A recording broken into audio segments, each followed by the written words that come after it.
The Paris Wildcats made their first return trip to the football playoffs in 8 years Friday night in a by-district game at Little M Lobo Stadium versus the Argyle Eagles. The key play of the night proved to be the opening coin toss. Watch the 25-mile-per-hour north wind carry the metal coin beyond the referee's control. Argyle wins the flip and defers its option until the second half. The Cats can choose between taking the ball or the win. They choose the ball, which in hindsight might have been a fatal mistake. Here's why. On the game's second play, the center snap sails over Quinn Rawlinson's head and into the end zone where the Eagles' Jake Sizelove makes the recovery. Only 45 seconds into the game and Argyle leads 7-0. The Paris offense goes nowhere on its second possession, and the gusty wind causes a shank punt and gives Argyle the ball at the Paris 23. The Cat defense keys on star Eagle receiver Brady Brown, who was held to 4 catches for only 21 yards, but Chad Headland tacks on a 39-yard field goal. The Cat offense is plagued by horrific field position and a swarming Eagle defense in the first half to rack up negative yards. After another short punt into the wind, Argyle takes over the Paris 27.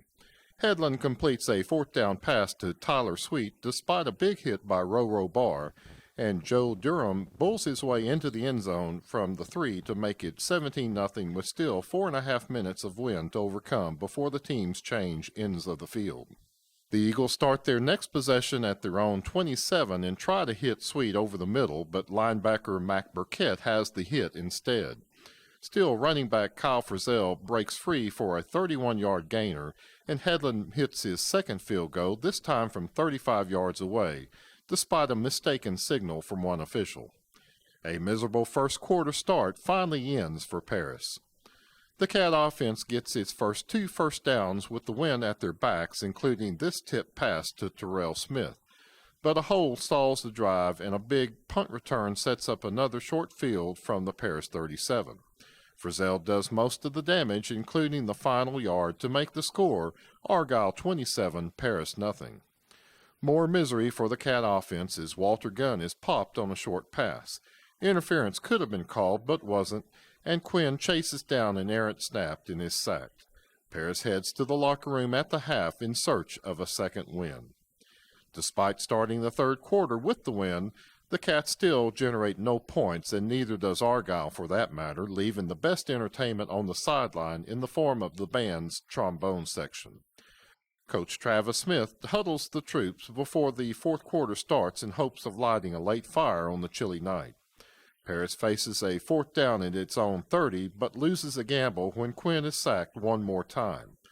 Argyle tries for the knockout punch, but Headland's pass in the left flat is picked off by sophomore Corey Battle, who picks up a convoy of Paris defenders, cheerleaders, and the catgut on a 77-yard touchdown return. That gives the Paris fans something to cheer about. At least the shutout is over as Corey relives the moment on the sidelines. The Little M video scoreboard tells the story, and folks who make a trip to the concession stand can also watch the action while waiting in line. They see Harper Hunt's short kickoff recovered by Mack at the Argyle 31.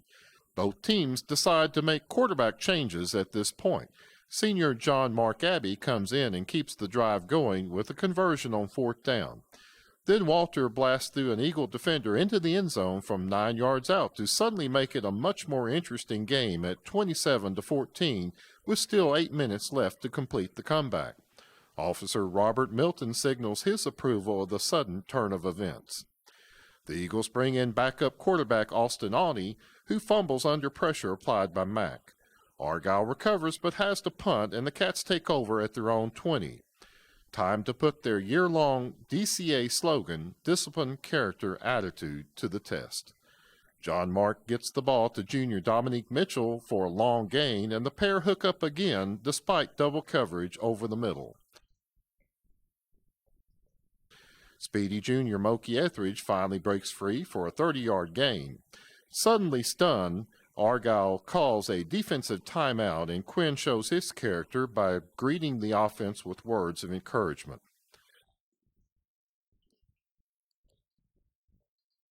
The cheerleaders have something to be cheery about, and John Mark gives them even more with a 16-yard pass to Terrell. Harper's extra point pulls Paris within 6 points with 4 minutes left to play. Now they need another stop from the defense. They get one on first down when Robert Staples and Jared Guerra bring down Frizzell, but Frizzell breaks into the clear on third down all the way to the Paris 13, and he crushes the Wildcat hopes on the next play by scoring the game-sealing touchdown. The Eagles make it official when John Mark's desperation fourth down flip is picked off and returned by Dran Crenshaw to make the final read Argyle 41, Paris 21. The fans head for the exit, leaving the team and cheerleaders to wonder what might have been, if not for a cold November wind. Argyle now moves on to play Kaufman in the area round with the 7-4 mark. The Cats finish with the winning record of 6 wins and 5 losses, the first district title in 18 years, but the first playoff win since 1988 will have to wait one more year.